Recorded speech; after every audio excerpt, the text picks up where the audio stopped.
ਸਤਨਾਮ। ਸ੍ਰੀ ਵਾਹਿਗੁਰੂ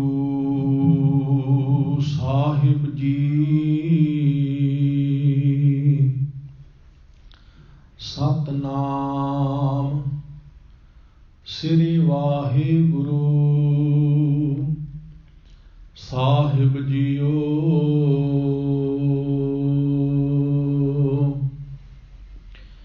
ਡੰਡੌਤ ਬੰਦਨ ਅਨਕ ਬਾਰ, ਸਰਬ ਕਲਾ ਸਮਰੱਥ। ਡੋਲਨ ਤੇ ਰਾਖੋ ਪ੍ਰਭੂ, ਨਾਨਕ ਦੇ ਕਰ ਹੱਥ। ਡੋਲਨ ਤੇ ਰਾਖੋ ਪ੍ਰਭੂ, ਨਾਨਕ ਦੇ ਕਰ ਹੱਥ।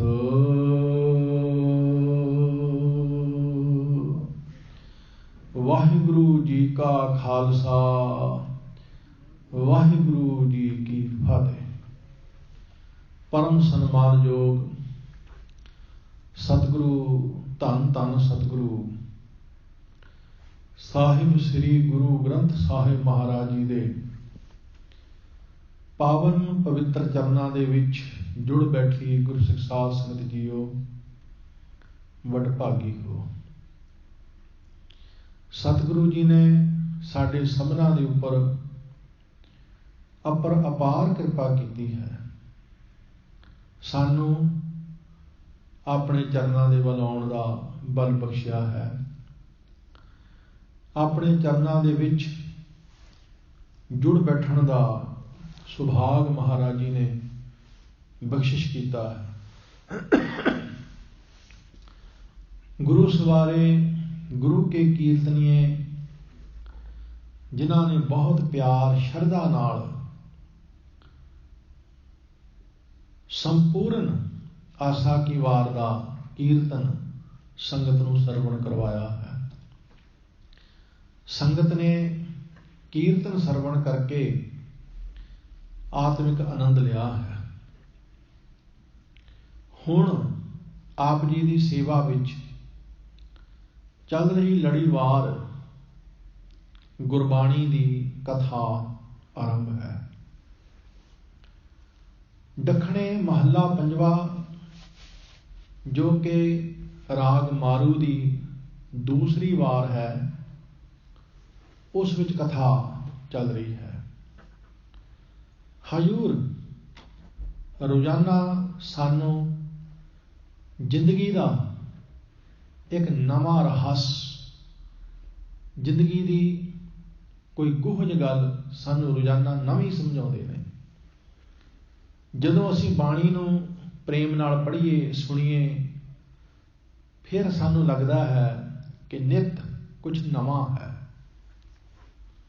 ਅੱਜ ਮਹਾਰਾਜ ਜੀ ਸਾਨੂੰ ਦੁਨੀਆ ਦੀ ਅਸਲੀਅਤ ਕੀ ਸਮਝਾਉਂਦੇ ਨੇ।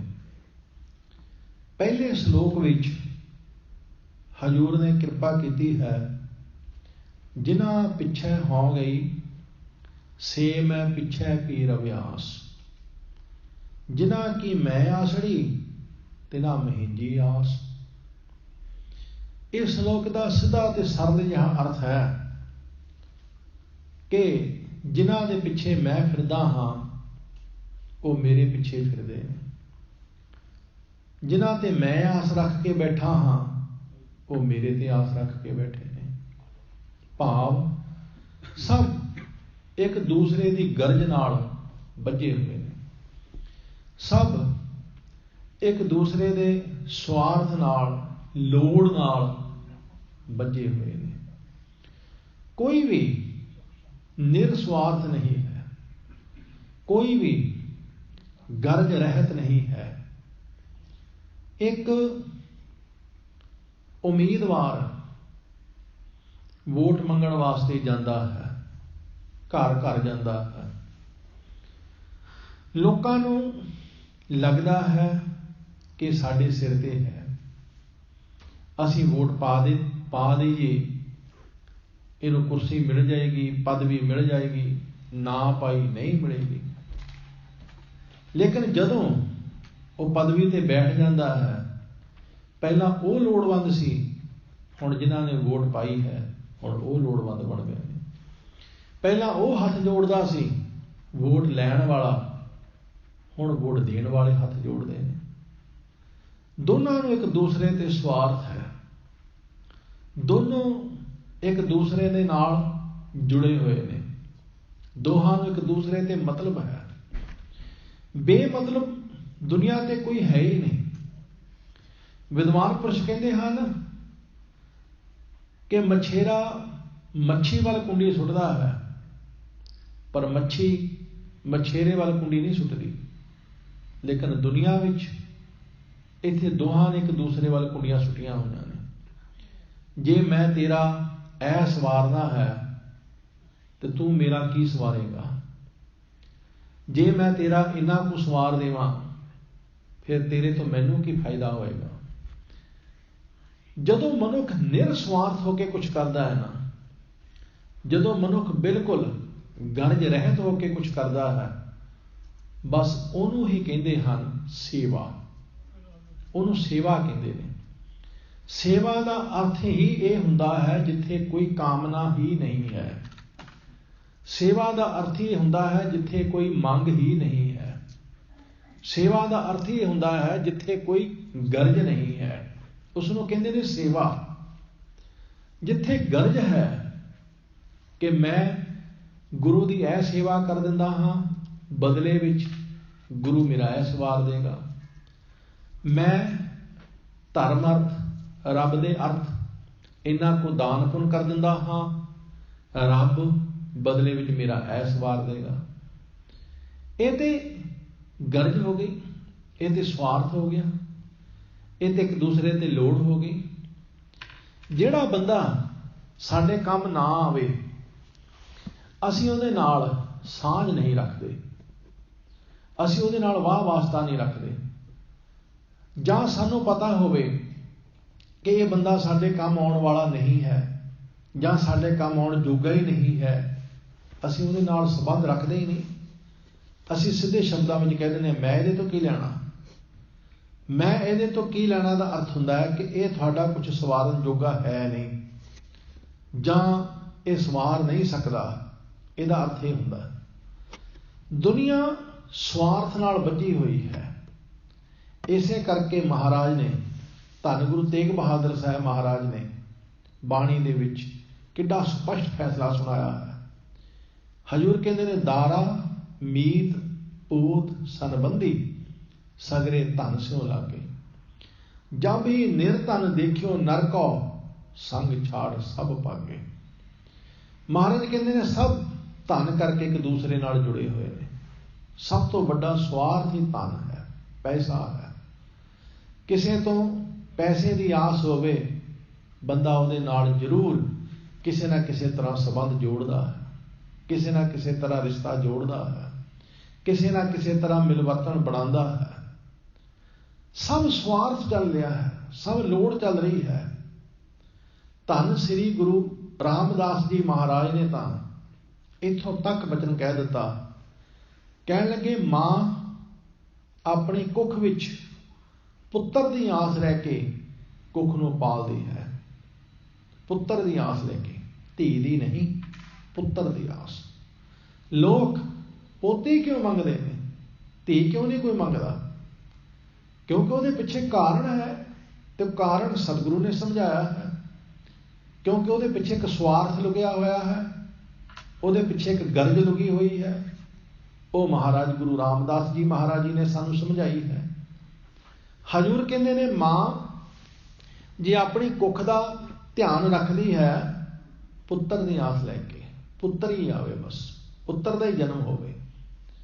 ते साहब कहते ने ज्यों जननी गर्भ पालती सुत की कर आसा, वड्डा होए धन खाट दे कर भोग विलासा।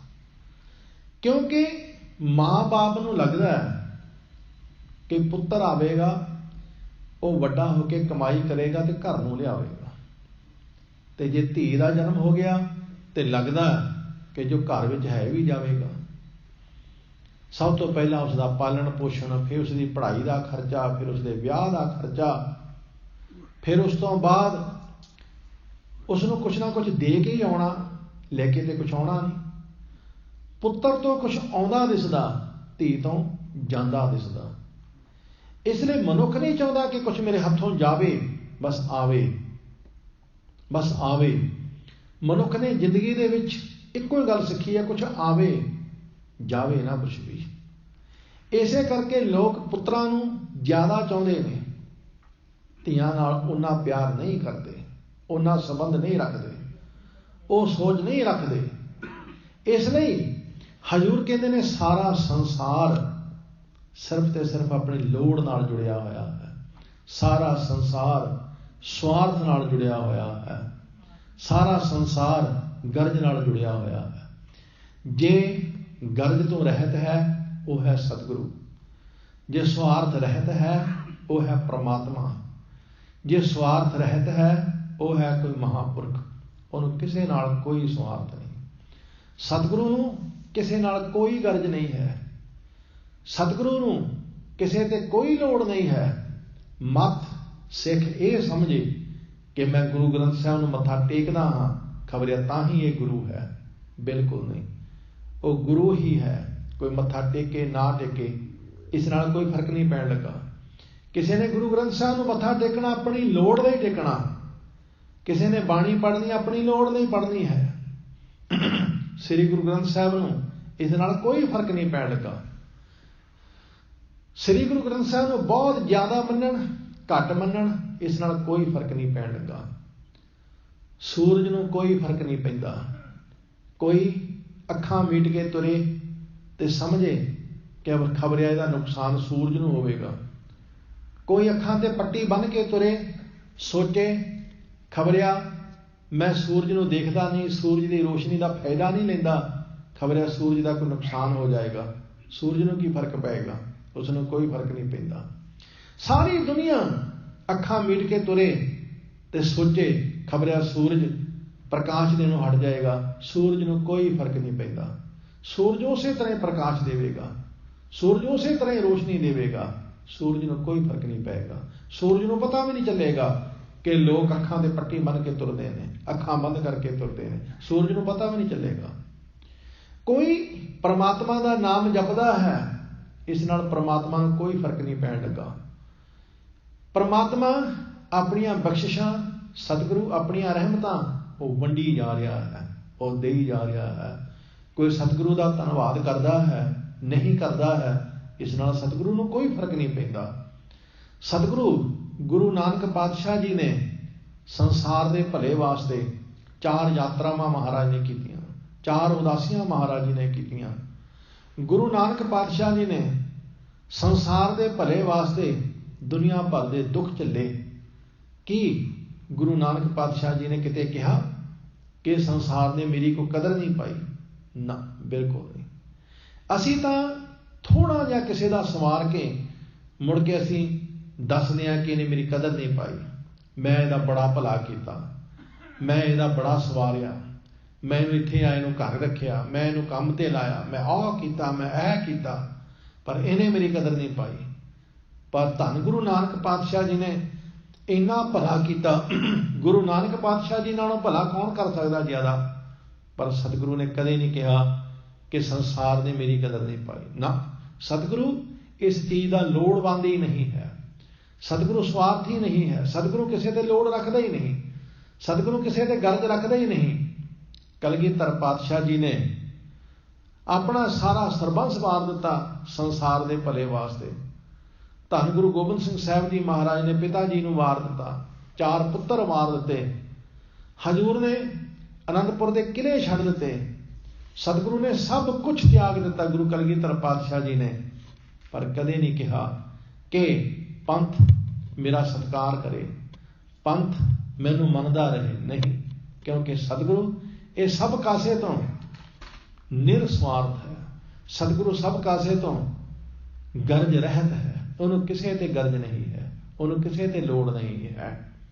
इसलिए सतगुरु जो दिंदा है वो गरज रहत दिंदा है। परमात्मा संसार नूं जो दिंदा है वो स्वार्थ रहत दिंदा है। वो कुछ भी साडे तो आस नहीं रखता। साडी दुनिया की हालत की है?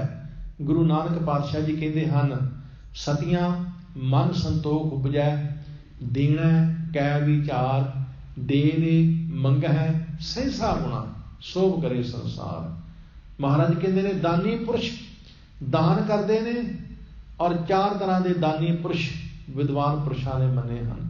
संप्रदायी विद्वाना ने 4 तरह के विद्वाना की व्याख्या की है। कहते पहले वो सतियां मन संतोख उपजाए। कई दानी जिहड़े दान करके उन्होंने मन को शांति मिलती है, दान करके मन को टिकाऊ मिलता है, किसी का सवार के मन को खुशी मिलती है। सतियां मन संतोख उपजाए। एक दानी वो देना कै विचार, जिहड़े दान देण दी विचार में लगे रहते हैं कि मैं फलाने थां इन्ना दान देना, जां मैं दान देना तो फलाने थां ते देना, दान देना ते इस दिन ही देना। वो बेचारे इसे सोच में लगे रहते हैं, जे मैं संगरांद वाले दिन दान देंगा ज़्यादा फल मिलेगा, जे मैं फलाने बाबे नूं दान देंगा ज़्यादा फल मिलेगा, जे मैं फलाने धार्मिक स्थान पर दान देंगा उससे ज़्यादा फल मिलेगा। वो बेचारे इसे सोच में डुबे रहते हैं। वो भी दानी ने अक्सर। एक वो दानी जिहड़े दान दे के खुश होंदे ने, तृप्त होंदे ने, किसी लोड़वंद की मदद करके खुश होंदे ने। एक वो दानी जिहड़े दान देने के विचार में ही लगे रहंदे ने कि कित्थे दान देना, कदों दान देना, किहनूं दान देना, बस इस चक्कर में पै रहिंदे ने। हजूर कहते हैं सतियां मन संतोख उपजै, देना कै विचार, दे मंगै सहसा गुणा। एक तीसरे दानी ने जिहड़े दिंदे ने ते 1000 गुणा वध मंगते हैं। हे मालिक जी, मैं 1 रुपया दान दिता, बदले में हुण 100 देवी। मैं 100 दान दिता, बदले में हुण 1000 देवी। मैं 1000 दान दिता, 10,000 देवी। वो 1 दे के 1000 मंगते हैं। उन्होंने बिरती ऐसी बन गई है। वो दान नहीं दिंदे, वो उधार दिंदे ने, वो ब्याजू दिंदे ने। दान का अर्थ की हुंदा? दान का अर्थ हुंदा दे के भुल जाना। उधार का अर्थ हुंदा दे के चेते रखना। वो उधार ही की जिहड़ा भुल जावे। दान विच ते उधार विच यही फर्क है। दान दे के भुल जाईदा, उधार दे के चेते रखीदा है। दान का अर्थ हुंदा जिथे ब्याज नहीं मंगीदा, लेकिन उधार जिसका ब्याज मंगीदा है, सूद लेके वापस लईदे ने। लेकिन असी दान उधार ते भावें दे के भुल जाइए, पर दान दे के नहीं असी कदे भुलदे। उधार का तो भावें असी ब्याज ना लईए, पर असी दान का ब्याज जरूर लेंदे हाँ। महाराज कहते हैं को दानी ने जिहड़े दान नहीं दिंदे, उधार दिंदे ने। दे मंगै सहसा गुणा। चौथे ने शोभ करे संसार, ते चौथे वो ने कि संसार साडी शोभा करे। उन्होंने पैसे की भी नहीं लोड़ होंदी, उन्होंने किसी चीज़ की लोड़ नहीं होंदी, बस उन्होंने अपनी बहजा की लोड़ होंदी। बस वो देखना चाहते हैं जे मैं गुरुद्वारे पखा लवाया तो मेरा नाम तो लिखा या नहीं लिखा, बस उन्होंने यही देखना होंदा है। उन्होंने दान दे के यही देखना होंदा मैनू सरोपा दिता या नहीं दिता, मेरा नाम 2 4 6 वेरा बोलिया गया या नहीं बोलिया गया। बस वो संसार की शोभा के भुखे होंदे ने। महाराज कहते हैं दानी पुरुष दान दिंदे ने, सवारदे ने, पर वो पिछे कोई ना कोई गरज जरूर लुकी हुई है, वो पिछे कोई ना कोई स्वार्थ जरूर लुकिया होया है। पर एक अकाल पुरख वाहिगुरू है जिहड़ा दान दिंदा है, उन्होंने कोई स्वार्थ नहीं है। वड्डा दाता तिल ना तमाए। उन्होंने साडे उत्ते तिल जिन्नी भी तमा नहीं है कि मैं संसार में इन्ना दान दिता, मैं संसार नूं इन्ना कुछ बख्शिश किया, संसार भी मैनूं कुछ देवे। बिल्कुल नहीं। गुरु नूं कोई स्वार्थ नहीं। गुरु कदे नहीं कहता कि मैं संसार में इन्ना कुछ दे दिता, परिवार वारता है संसार वास्ते, हुण संसार भी मैनूं कुछ देवे। बिल्कुल नहीं। सतगुरु निरस्वार्थ है, परमात्मा निरस्वार्थ है, महापुरख रब्बी बंदा निरस्वार्थ है। परमात्मा का प्यारा महापुरख गुरु का सिख जदों किसी की मदद करता है, जदों किसी की सेवा करता है, निरस्वार्थ होकर करता है, वो बिल्कुल उन्होंने गुरु का रूप समझ के करता है। उन्होंने भी कोई गर्ज नहीं होती, वो सेवा करता। वो कहता मैं तो सेवा करता हाँ, मेरी कोई मंग नहीं है, अकाल पुरख का दिता सब कुछ है। लेकिन सतगुरु अज दे इस श्लोक विच संसार की हालत दसदे ने बड़े प्यार दे नाल। आओ श्लोकां दी विचार आरंभ करते हाँ। सरबत माई भाई प्यार विच आखो जी सतनाम श्री वाहिगुरु साहिब जी। ਸਤਨਾਮ ਸ੍ਰੀ ਵਾਹਿਗੁਰੂ ਸਾਹਿਬ ਜੀ। ਦੱਖਣੇ ਮਹਲਾ ਪੰਜਵਾ। ਦੱਖਣੇ ਜੋ ਇੱਕ ਬੋਲੀ ਹੈ ਦੱਖਣ ਦੀ, ਉਸ ਬੋਲੀ ਵਿੱਚ, ਉਸ ਭਾਸ਼ਾ ਵਿੱਚ ਧੰਨ ਗੁਰੂ ਅਰਜਨ ਦੇਵ ਸੱਚੇ ਪਾਤਸ਼ਾਹ ਜੀ ਕਿਰਪਾ ਕਰਦੇ ਹਨ। ਜਿਨ੍ਹਾਂ ਪਿਛੈ ਹੋ ਗਈ ਸੇ ਵੀ ਮੈਂ ਪਿਛੇ ਵੀ ਆਸ। ਜਿਨ੍ਹਾਂ ਪਿਛੇ ਹੋ ਗਈ ਸੇ ਮੈਂ ਪਿਛੇ ਵੀ ਰਵੇ ਆਸ। ਧੰਨ ਗੁਰੂ ਅਰਜਨ ਸਾਹਿਬ ਜੀ ਮਹਾਰਾਜ ਸਮਝਾਉਂਦੇ ਨੇ ਸੰਸਾਰ ਦੀ ਅਸਲੀਅਤ। ਸੰਸਾਰ ਵਿੱਚ ਆਹੀ ਕੁਝ ਹੈ। ਜਿਨ੍ਹਾਂ ਪਿੱਛੇ ਹੋ ਗਈ ਸੇ ਮੈਂ ਪਿੱਛੇ ਪੀ ਰਵੇ ਆਸ। ਕਹਿੰਦੇ ਜਿਨ੍ਹਾਂ ਦੇ ਪਿੱਛੇ ਮੈਂ ਗਈ, ਜਿਨ੍ਹਾਂ ਤੋਂ ਮੈਂ ਕੁਝ ਮੰਗਣ ਵਾਸਤੇ ਗਈ, ਜਿਨ੍ਹਾਂ ਦੇ ਅੱਗੇ ਮੈਂ ਹੱਥ ਅੱਡਿਆ, ਉਹਨਾਂ ਨੇ ਵੀ ਅੱਗੇ ਮੇਰੇ ਹੱਥ ਅੱਡਿਆ। ਸੱਜਣਾ ਤੈਨੂੰ ਕੁਝ ਦੇ ਦਿੰਦੇ ਆ, ਪਰ ਦੱਸ ਸਾਨੂੰ ਕੀ ਫਾਇਦਾ ਹੋਏਗਾ? ਤੇਰੀ ਝੋਲੀ ਤੇ ਅਸੀਂ ਦਾਣੇ ਪਾ ਦਿੰਦੇ ਹਾਂ, ਸਾਨੂੰ ਵੀ ਦੱਸ ਨਾ ਕਿ ਸਾਨੂੰ ਕੀ ਨਫਾ ਹੋਏਗਾ? ਤੈਨੂੰ ਕੁਝ ਦੇਣ ਦੇ ਨਾਲ ਸਾਨੂੰ ਕੀ ਫਾਇਦਾ ਹੋਏਗਾ? ਧੰਨ ਗੁਰੂ ਅਰਜਨ ਸਾਹਿਬ ਜੀ ਮਹਾਰਾਜ ਕਹਿੰਦੇ ਨੇ ਸੰਸਾਰ ਦੀ ਹਾਲਤ ਆਹ ਹੈ। ਹਜ਼ੂਰ ਦੇ ਇੱਕ ਬਚਨ ਨੇ ਰਾਗ ਗੋਜਰੀ ਦੇ ਵਿੱਚ, ਜਿਸ ਮਾਨੁਖ ਪੈ ਕਰੋ ਬੇਨਤੀ ਸੋ ਆਪਣੇ ਦੁੱਖ ਭਰਿਆ। ਸਾਹਿਬ ਕਹਿੰਦੇ ਨੇ ਜਿਹਦੇ ਅੱਗੇ ਮੈਂ ਆਪਣਾ ਦੁੱਖ ਰੱਖਦਾ ਹਾਂ, ਉਹ ਅੱਗੋਂ ਆਪਣਾ ਦੁੱਖ ਖੋਲ ਕੇ ਬਹਿ ਜਾਂਦਾ ਹੈ। ਜਿਸ ਤੋਂ ਮੈਂ ਆਸ ਰੱਖ ਕੇ ਬੈਠਾ ਹਾਂ, ਉਹ ਅੱਗੇ ਮੇਰੇ ਤੇ ਆਸ ਰੱਖ ਕੇ ਬੈਠਾ ਹੈ। ਅੱਗੇ ਮਹਾਰਾਜ ਜੀ ਕੀ ਕਿਰਪਾ ਕਰਦੇ ਹਨ? ਜਿਨ੍ਹਾਂ ਕੀ ਮੈਂ ਆਸੜੀ ਤਿਨਾਂ ਮਹਿ ਜੀ ਆਸ। ਸਤਿਗੁਰੂ ਜੀ ਕਹਿੰਦੇ ਨੇ ਜਿਨ੍ਹਾਂ ਕੀ ਮੈਂ ਆਸੜੀ, ਜਿਨ੍ਹਾਂ ਦੀ ਮੈਂ ਆਸ ਰੱਖੀ ਸੀ ਵੀ ਮੇਰਾ ਕੁਝ ਸਵਾਰਨਗੇ, ਕਹਿੰਦੇ ਤਿਨਾਂ ਮਹਿੰਜੀ ਆਸ, ਉਹ ਮੇਰੀ ਆਸ ਰੱਖ ਕੇ ਬੈਠੇ ਨੇ। ਮਾਂ ਬਾਪ ਦੇ ਕੋਲੋਂ ਬੱਚਿਆਂ ਨੇ ਆਸ ਰੱਖੀ, ਇਹ ਸਾਡੇ ਮਾਂ ਬਾਪ ਨੇ, ਸਾਡਾ ਕੁਝ ਸਵਾਰਨਗੇ, ਸਾਡੇ ਬਾਰੇ ਕੁਝ ਕਰਨਗੇ। ਲੇਕਿਨ ਮਾਂ ਬਾਪ ਨੇ ਬੱਚਿਆਂ ਦੀ ਆਸ ਰੱਖੀ ਹੈ ਕਿ ਤਕੜੇ ਹੋਣਗੇ, ਕੁਝ ਸਾਡੀ ਸੇਵਾ ਕਰਨਗੇ। ਪਹਿਲਾਂ ਮਾਂ ਬਾਪ ਬੱਚਿਆਂ ਦੀ ਸੇਵਾ ਕਰਦੇ ਨੇ, ਫਿਰ ਬੱਚੇ ਮਾਂ ਬਾਪ ਦੀ ਸੇਵਾ ਕਰਦੇ ਨੇ। ਇਹ ਤੇ ਇਸੇ ਤਰ੍ਹਾਂ ਸੰਸਾਰ ਚੱਲਦਾ ਹੈ। ਜੇ ਮੈਂ ਕਿਸੇ ਦਾ ਸਵਾਰਿਆ, ਅਗਲਾ ਵੀ ਮੇਰਾ ਕੁਝ ਸਵਾਰੂ। ਜੇ ਅਗਲੇ ਨੇ ਮੇਰਾ ਕੁਝ ਸਵਾਰਿਆ, ਮੈਂ ਵੀ ਕਿਸੇ ਦਾ ਕੁਝ ਸਵਾਰੂ। ਇਹ ਤੇ ਇਸੇ ਤਰ੍ਹਾਂ ਸੰਸਾਰ ਚੱਲਦਾ ਹੈ। ਹਜ਼ੂਰ ਕਹਿੰਦੇ ਨੇ ਜਿਨ੍ਹਾਂ ਦੇ ਪਿੱਛੇ ਮੈਂ ਫਿਰਦੀ ਸਾਂ, ਉਹ ਵੀ ਮੇਰੇ ਪਿੱਛੇ ਫਿਰਦੇ ਸੀ। ਉਹਨਾਂ ਨੂੰ ਵੀ ਮੇਰੇ ਤੇ ਕੋਈ ਨਾ ਕੋਈ ਲੋੜ ਜ਼ਰੂਰ ਸੀ। ਜਿਨ੍ਹਾਂ ਦੀ ਮੈਂ ਆਸ ਰੱਖੀ ਬੈਠੀ ਸਾਂ, ਉਹਨਾਂ ਨੂੰ ਵੀ ਮੇਰੇ ਤੇ ਕੋਈ ਨਾ ਕੋਈ ਆਸ ਸੀ। ਇਸ ਕਰਕੇ ਹਜ਼ੂਰ ਕਹਿੰਦੇ ਨੇ ਤੂੰ ਕਿਸੇ ਮਨੁੱਖ ਤੇ ਆਸ ਰੱਖਦਾ ਹੀ ਕਿਉਂ ਹੈ? ਤੂੰ ਉਸ ਤੇ ਆਸ ਹੀ ਕਿਉਂ ਰੱਖਦਾ ਜਿਹੜਾ ਤੇਰੇ ਤੇ ਵੀ ਆਸ ਰੱਖੀ ਬੈਠਾ ਹੈ? ਤੂੰ ਉਸ ਪਾਸੇ ਕੁੰਡੀ ਸੁੱਟਦਾ ਹੀ ਕਿਉਂ ਜਿਹਨੇ ਤੇਰੇ ਵੱਲ ਵੀ ਕੁੰਡੀ ਸੁੱਟੀ ਹੋਈ ਹੈ? ਤੂੰ ਉਹਦੀ ਆਸ ਹੀ ਕਿਉਂ ਰੱਖਦਾ? ਇਸੇ ਕਰਕੇ ਮਹਾਰਾਜ ਕਹਿੰਦੇ ਨੇ ਧਾਰ ਜੀਆ ਨੇ ਏਕ ਟੇਕ ਤੋਂ ਲਾਹੇ ਬਿਡਾਨੀ ਆਸ, ਨਾਨਕ ਨਾਮ ਧਿਆਈਐ ਕਾਰਜ ਆਵੈ ਰਾਸ। ਸਤਿਗੁਰੂ ਕਹਿੰਦੇ ਹਨ ਤੂੰ ਆਸ ਹੀ ਪ੍ਰਮਾਤਮਾ ਤੇ ਰੱਖ, ਜਿਸ ਪ੍ਰਮਾਤਮਾ ਨੂੰ ਤੇਰੇ ਤੋਂ ਕੋਈ ਆਸ ਨਹੀਂ ਹੈ। ਬਸ ਅਗਰ ਪ੍ਰਮਾਤਮਾ ਤੇ ਆਸ ਰੱਖੇਗਾ ਸੱਜਣਾ, ਪ੍ਰਮਾਤਮਾ ਨੂੰ ਤੇਰੇ ਤੇ ਕੋਈ ਆਸ ਨਹੀਂ ਹੈ। ਮਤ ਸਮਝੀ ਕਿ ਰੱਬ ਨੇ ਮੇਰਾ ਇਹ ਕੰਮ ਸਵਾਰਿਆ, ਹੁਣ ਖਬਰਿਆ ਰੱਬ ਮੇਰੇ ਤੋਂ ਵੀ ਕੋਈ ਆਸ ਰੱਖੇਗਾ ਵੀ ਹੁਣ ਤੂੰ ਵੀ ਮੇਰਾ ਕੁਝ ਸਵਾਰ। ਇਹ ਰੱਬ ਨਹੀਂ ਕਰਦਾ। ਰੱਬ ਇਸ ਤਰ੍ਹਾਂ ਨਹੀਂ ਕਰਦਾ। ਸਾਡਾ ਕੋਈ ਕਾਰਜ ਸੌਰਦਾ ਹੈ, ਅਸੀਂ ਪਾਠ ਕਰਵਾਉਂਦੇ ਹਾਂ, ਲੰਗਰ ਲਵਾਉਂਦੇ ਹਾਂ, ਕੁਝ ਵੀ ਕਰਦੇ ਹਾਂ, ਉਹ ਧੰਨਵਾਦ ਹੁੰਦਾ ਹੈ, ਉਹ ਸ਼ੁਕਰਾਨਾ ਹੁੰਦਾ ਹੈ। ਉਹ ਕੋਈ ਅਸੀਂ ਮੁੱਲ ਨਹੀਂ ਮੋੜ ਰਹੇ ਹੁੰਦੇ।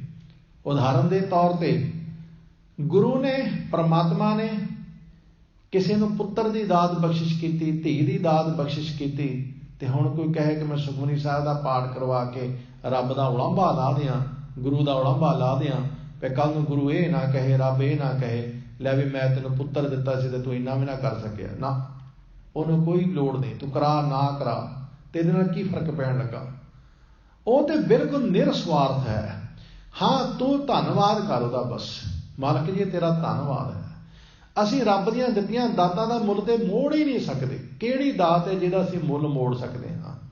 ਇੱਕ ਉਂਗਲ ਦਾ ਅਸੀਂ ਮੁੱਲ ਨਹੀਂ ਮੋੜ ਸਕਦੇ, ਇੱਕ ਅੰਗ ਦਾ ਅਸੀਂ ਮੁੱਲ ਨਹੀਂ ਮੋੜ ਸਕਦੇ। ਆਹ ਹਵਾ ਠੰਡੀ ਠੰਡੀ ਚੱਲ ਰਹੀ, ਕੀ ਅਸੀਂ ਇਹਦਾ ਮੁੱਲ ਮੋੜ ਸਕਦੇ ਹਾਂ? ਅਸੀਂ ਰੱਬ ਨੂੰ ਕਹੀਏ ਰੱਬ ਜੀ ਦੱਸੋ ਤੁਸੀਂ ਹਵਾ ਦਾ ਕੀ ਲੈਣਾ ਹੈ, ਤੇ ਕੀ ਅਸੀਂ ਮੁੱਲ ਮੋੜ ਦਿਆਂਗੇ? ਅਸੀਂ ਪਾਣੀ ਦਾ ਮੁੱਲ ਮੋੜ ਸਕਦੇ ਹਾਂ? शरीर का मुल मोड़ सकते हैं?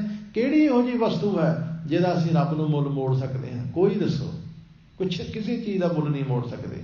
जिन दिया तुद पवन अमूला, जिन दिया तुद नीर निर्मूला, जिन दिया तुद पावक बलना, तिस ठाकुर की रौ मन सरना। बस गुरु कहते ने तू मुल नहीं मोड़ सकता, बस इन्ना जरूर कर सकदा, उन्हें चेते रख। बस उसका धन्नवाद करता रहा कर, उसका शुक्र करता रहा कर, उस मालिक नूं भुलाया ना कर। बस तू इन्ना ही काम करना है।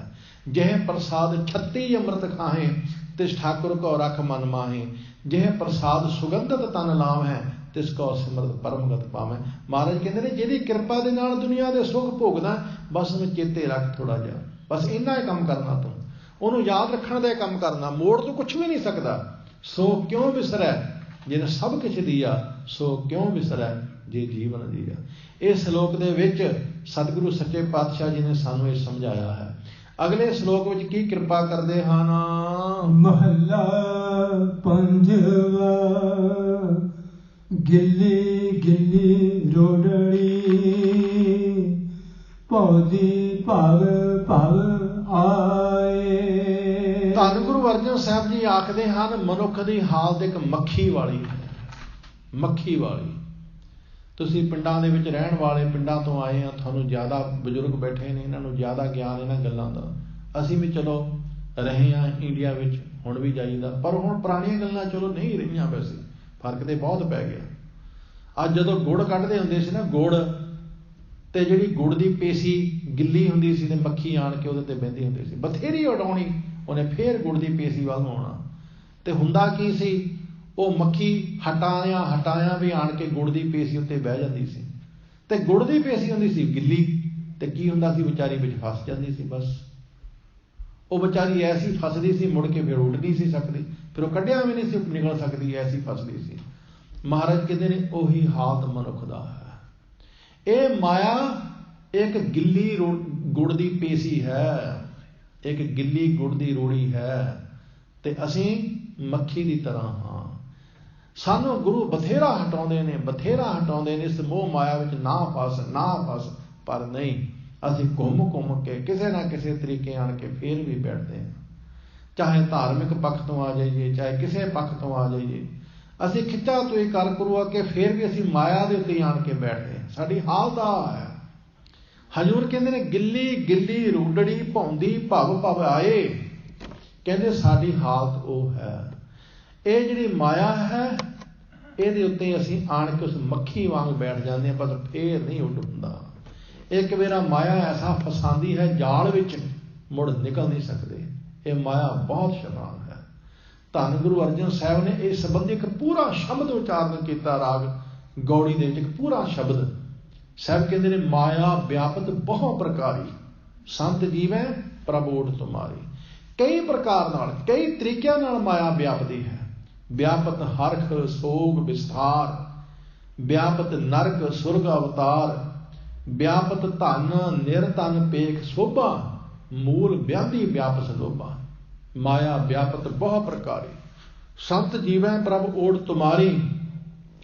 फिर महाराज कहते ने व्यापत अहंग बुद्ध का माता, व्यापत पुत्र कलत्र संगराता, व्यापत हस्त घोड़े अर बस्ता, व्यापत रूप जोबन मद मस्ता, व्यापत भूम रंग अर रंगा, व्यापत गीत नाद सुन संगा, व्यापत सेज महल श्रृंगार, पंच दूत व्यापत अंधियार। फिर हजूर कहते ने व्यापत कर्म करे हौ फांसा, व्यापत गृहस्थ व्यापत उदासा, आचार व्यवहार व्यापत इहो जात, सब किछ व्यापत बिन हर रंग रात। गुरु कहते हैं ये सिर्फ एक गृहस्थी नूं माया नहीं व्यापदी, उदासी नूं भी व्यापदी है, संत नूं भी व्यापदी है, संत नूं भी व्यापदी है, किसी होर ढंग नाल व्यापदी है। ये नहीं कि जिहदे कोल माया सिर्फ उही माया विच फसिया, जिहदे कोल नहीं वो भी फसिया है। माया गरीब नूं भी व्यापदी है, इसलिए हजूर ने कह दिता व्यापत धन निर्धन पेख शोभा, गरीब नूं भी व्यापदी है। जिहड़ा गरीब है ਉਹਦੀ मजबूरी है कि अज वो गरीब है, ਉਹਦੇ ਕੋਲ नहीं, वो निम्रता नाल बोलदा है, ਉਹਦੇ ਕੋਲ माया नहीं, वो निम्रता विच रहिंदा है, ਉਹਦੇ ਕੋਲ माया नहीं, सारिਆਂ दे अगे हथ जोड़दा है, ਜੇਕਰ ਜਿਸ ਦਿਨ 4 ਕੌਡੀਆਂ ਆ ਗਈਆਂ ਉਹੀ ਬੰਦਾ ਦੇਖਿਓ। ਫਿਰ ਜਿਹੜਾ ਹੱਥ ਜੋੜਦਾ ਸੀ ਨਾ, ਫਿਰ ਉਹਦੇ ਹੱਥ ਖੁੱਲਦੇ ਦੇਖਿਓ ਤੁਸੀਂ। ਜਿਹੜਾ ਬੰਦਾ ਪਹਿਲਾਂ ਬੜਾ ਨਿਮਰਤਾ ਦੇ ਵਿੱਚ ਦਿਸਦਾ ਸੀ ਨਾ, ਜਦੋਂ 4 ਕੌਡੀਆਂ ਉਹਦੇ ਕੋਲ ਆ ਜਾਂਦੀਆਂ ਫਿਰ ਉਹਦੀ ਦੇਖੋ ਨਿਮਰਤਾ ਕਿੱਦਾਂ ਉੱਡਦੀ ਹੈ। ਫਿਰ ਹੰਕਾਰ ਪੈਰ ਨਹੀਂ ਲੱਗਣ ਦਿੰਦਾ। ਗੁਰੂ ਕਹਿੰਦੇ ਨੇ ਮਤ ਸਮਝੋ ਕਿ ਗਰੀਬ ਨੂੰ ਮਾਇਆ ਨੇ ਆਪਣੀ ਪੰਜੇ ਵਿੱਚ ਨਹੀਂ ਲਿਆ, ਗਰੀਬ ਵੀ ਮਾਇਆ ਦੇ ਪੰਜੇ ਵਿੱਚ ਹੈ। ਮਤ ਸਮਝੋ ਇੱਕ ਤਿਆਗੀ ਮਾਇਆ ਦੇ ਪੰਜੇ ਵਿੱਚ ਨਹੀਂ, ਤਿਆਗੀ ਵੀ ਮਾਇਆ ਦੇ ਪੰਜੇ ਵਿੱਚ ਹੈ। ਕਿਉਂ? ਕਿਉਂਕਿ ਉਹਨੇ ਇਹੀ ਹੰਕਾਰ ਪਾਲਿਆ ਹੋਇਆ, ਮੈਂ ਮਾਇਆ ਛੱਡੀ ਹੋਈ ਹੈ। ਬਸ ਮਾਇਆ ਨੇ ਦੂਸਰੇ ਰੂਪ ਵਿੱਚ ਉਸਨੂੰ ਫੜ ਲਿਆ, ਮਾਇਆ ਨੇ ਆਪਣਾ ਰੂਪ ਬਦਲ ਲਿਆ। ਚੱਲ ਪੁੱਤ ਕਿੱਧਰ ਨੂੰ ਜਾਣਾ ਤੂੰ? ਇੱਧਰ ਨੂੰ ਜਾਏਗਾ, ਇੱਧਰੋਂ ਮੈਂ ਦੂਸਰਾ ਰੂਪ ਬਣਾਵਾਂਗੀ। ਇਸੇ ਕਰਕੇ ਬਾਬਾ ਕਬੀਰ ਕਹਿੰਦੇ ਨੇ, ਕਬੀਰ ਆਈ ਮੁਝੈ ਪੈ ਅਨੇਕ ਕਰੇ ਕਰ ਭੇਸ। ਕਹਿੰਦੇ ਕਈ ਤਰ੍ਹਾਂ ਦੇ ਭੇਸ ਬਣਾ ਕੇ ਮਾਇਆ ਹੁੰਦੀ ਹੈ, ਕਈ ਤਰ੍ਹਾਂ ਦੇ। ਜੇ ਸਭ ਤੋਂ ਵੱਡੀ ਕੀ ਹੋਏਗਾ ਕਿ ਛੱਡ ਦੇਗਾ, ਤਿਆਗ ਕਰ ਦੇਗਾ, ਧੀਆਂ ਪੁੱਤਰ ਛੱਡ ਦੇਗਾ, ਘਰ ਬਾਰ ਛੱਡ ਦੇਗਾ, ਜਾਇਦਾਦ ਛੱਡ ਦੇਗਾ, ਠੁਕਰਾ ਦੇਗਾ। ਤੇ ਮਾਇਆ ਕਹਿੰਦੀ ਬਸ ਮੈਂ ਤੇਰੇ ਅੰਦਰ ਇਹੀ ਹੰਕਾਰ ਪੈਦਾ ਕਰ ਦਿਆਂਗੀ ਕਿ ਮੈਂ ਤੂੰ ਤਿਆਗੀ ਬਣਾ ਬਸ।